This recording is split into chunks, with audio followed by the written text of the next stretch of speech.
Surrender के बाद भी क्यों मारी 5 गोलियां। भरत तिवारी एनकाउंटर में मां के गंभीर आरोपों के बाद हिल गई बिहार सरकार। बिहार के चर्चित और विवादित भारत तिवारी मुठभेड़ मामले में राज्य सरकार ने एक बहुत ही बड़ा और महत्वपूर्ण कदम उठाया। मामले की संवेदना को देखते हुए मुख्यमंत्री सम्राट चौधरी ने पूरे एनकाउंटर की जांच पटना हाई कोर्ट के एक सेवानिवृत्त न्यायाधीश के से कराने का निर्णय लिया। मुख्यमंत्री ने इस फैसले के पीछे का उद्देश्य साफ करते हुए कहा कि न्यायिक जांच का एकमात्र मकसद घटना के हर पहलू की पूरी निष्पक्षता और पारदर्शिता से जांच सुनिश्चित करना है। सरकार चाहती है कि इस पूरे मामले में सच बिना किसी लाग लपेट के जनता के सामने आए। इस हाई प्रोफाइल मुठभेड़ मामले में पुलिस की ओर से 2 अलग अलग प्राथमिकी दर्ज की गई।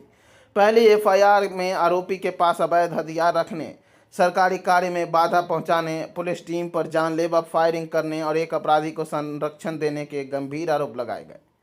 चौंकाने वाली बात है कि इस पहली प्राथमिकी में मृत भरत तिवारी के पिता काशीनाथ तिवारी और उसके भाई चंदन तिवारी को भी नामजद आरोपी बनाया गया। वहीं विभाग द्वारा दर्ज किए गए दूसरे प्राथमिकी में सीधे तौर पर पुलिस और भरत तिवारी के बीच हुई आमने सामने की मुठभेड़ से संबंधित है।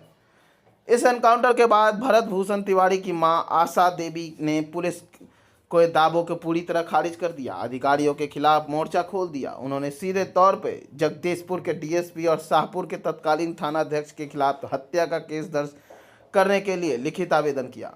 मां का बेहद गंभीर आरोप है कि उनके बेटे ने पुलिस के सामने पूरी तरह सरेंडर कर दिया, लेकिन इसके बावजूद उसे बेहद करीब से गोलियां मारी गई।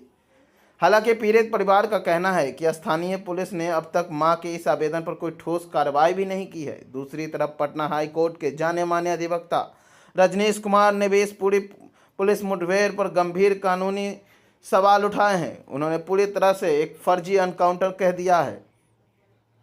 पुलिस प्रशासन द्वारा जारी थ्योरी अनुसार 16 जून को मिली एक गुप्त सूचना के आधार पर 17 जून की सुबह पुलिस और भरत तिवारी की गिरफ्तारी उसके पास मौजूद अवैध हथियारों को बरामद करने के लिए उनके पैतृक गांव पहुंची थी। दर्ज एफआईआर में यह दावा किया गया है कि पुलिस टीम को सामने देखते ही भरत तिवारी बुरी तरह से उग्र हो गया और अपनी पिस्टल से फायर करने की कोशिश की। इसके तुरंत बाद भागकर अपने घर की छत पर चढ़ गया और नीचे खड़ी पुलिस टीम को निशाना बनाते हुए कई राउंड ताबड़तोड़ फायरिंग झोंक दी। पुलिस का कहना है कि मौके पर की गई शुरुआती पूछताछ में भारत के पिता और भाई उसके पास खतरनाक हथियार होने के बाद को स्वीकार किया है। पुलिस के इसी आधार पर रिपोर्ट बनाते हुए दोनों को भी मामले में सह आरोपी बना लिया।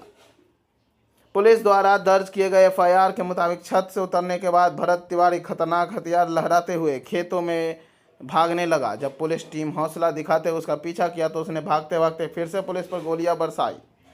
पूर्व पुलिस अधिकारी का दावा है कि लाउड स्पीकर और आवाज़ देकर उसे कई बार आत्मसमर्पण करने की चेतावनी दी गई, लेकिन वह लगातार गोली चलाता रहा। वह एक हाथ में अपना मोबाइल तो दूसरे हाथ में पिस्टल लिए पुलिस को सरेआम चुनौती दे रहा था। जब भरत की तरफ से खतरा बहुत बढ़ गया तो जवानों ने अपनी आत्मरक्षा में नियंत्रित फायरिंग की। इसी जवाबी कार्रवाई के दौरान एक गोली भरत के पैर पर लगी और घायल होकर जमीन पर गिर गया। उसके बाद उसे रेफर किया गया शाहपुर अस्पताल में। डॉक्टर के तमाम कोशिश के बावजूद भी इलाज के दौरान उसकी मौत हो गई।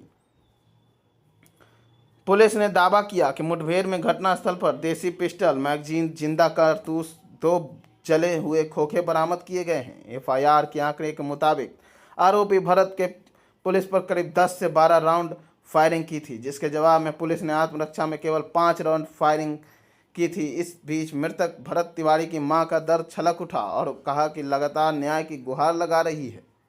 उसका कहना है कि उनका बेटा कोई अपराधी नहीं बल्कि सामाजिक सेवक था, जिसे पुलिस ने साजिश के तहत मार गिराया है। देखना होगा कि रिटायर्ड जज की यह न्यायिक जांच इस मामले में कौन सा नया मोड़ लेकर आती है।